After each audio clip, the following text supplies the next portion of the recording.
कसं आहे माझ्या प्रभागामध्ये गोकुळधाम एरियामध्ये RMMS म्हणून त्या ठिकाणी 22 ते 23 अशा सोसायटीज आहेत आणि तिकडे गढूळ पाणी जवळजवळ 20 ते 25 दिवसापासून येते आणि हे वारंवार आम्ही महानगरपालिकेला संबंधित अधिकाऱ्यांना संबंधित डिपार्टमेंटना सांगतो आहे की या ठिकाणी गढूळ पाणी येते आणि ते तशाच पद्धतीने जरा म्हणजे खरं तर गढूळ पाणी खरं तर युद्धपातळीवरती ते काम केलं पाहिजे, पण तसं न करता 20 ते 25 दिवस आज तसंच सेम पाणी येते. त्याच्यामुळे ती बॉटल मी घेऊन आली की आज माझ्यावरती ती वेळ आली की स्टँडिंग कमिटीमध्ये मला ती बॉटल घेऊन यावं लागली आणि त्यांना सांगितलं की हे जे पाणी आहे ती कोणात तरी हिंमत आहे का हे पाणी पिण्याची, कारण हे पाणी जवळजवळ 25 दिवस या ठिकाणी तिकडची लोक पित आहेत आणि त्यांच्या आरोग्यांशी खेळत आहेत.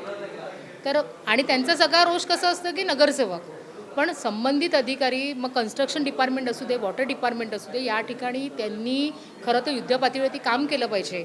गढूळ पाणी स्वच्छ पाणी कसं होईल ह्याच्यासाठी त्यांनी प्रयत्न केले पाहिजेत. पण काय आहे, येतो जातो दोन लेबर लावणार, 20 ते 25 दिवस खेचणार, हे असं चालणार नाही ह्याच्यापुढे. त्यामुळे मी या ठिकाणी ती बॉटल घेऊन आली गढूळ पाण्याची. काय उत्तर देण्यात आलं? स्टँडिंग कमिटीचे चेअरमॅन आमचे प्रभाकर शिंदे साहेब आणि अतिरिक्त आयुक्त बिपिन शर्माजी यांनी दोघांनी आश्वासन दिलं की या ठिकाणी त्वरित ह्याच्यावरती उपाययोजना करू आणि लोकांना स्वच्छ पाणी कसं मिळेल या ठिकाणी आम्ही बघू आणि संबंधित अधिकाऱ्यावरती सुद्धा कार्यवाही करू.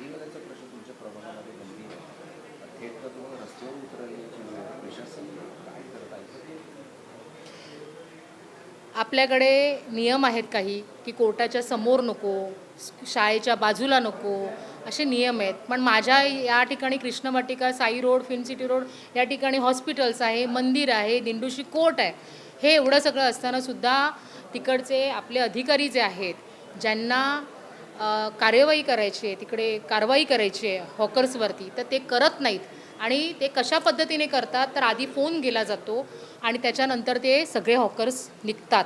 पण मी सुद्धा त्या दिवशी अधिकाऱ्यांसोबत दुसरा रोड सांगितला की आपल्याला ह्या ठिकाणी जायचं आहे, पण मग मी दुसऱ्या रोडवरती त्यांना घेऊन गेली. त्यावेळेला ती सत्यस्थिती आली की जशी माहिती कळते तसे ते पळून जातात. पण आम्हाला फुटपाथ रिकामी हवा, या ठिकाणी रस्ता रिकामी हवा.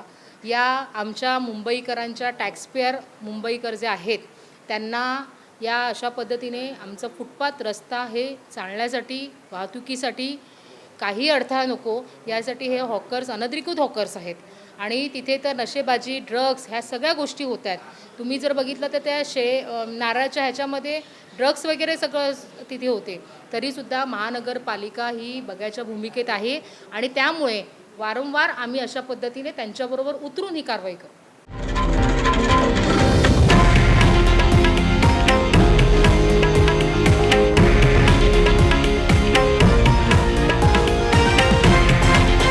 हे आहे देशातील नंबर 1 न्यूज नेटवर्क आणि आपण पाहत आहात TV9 मराठी, एकमेव.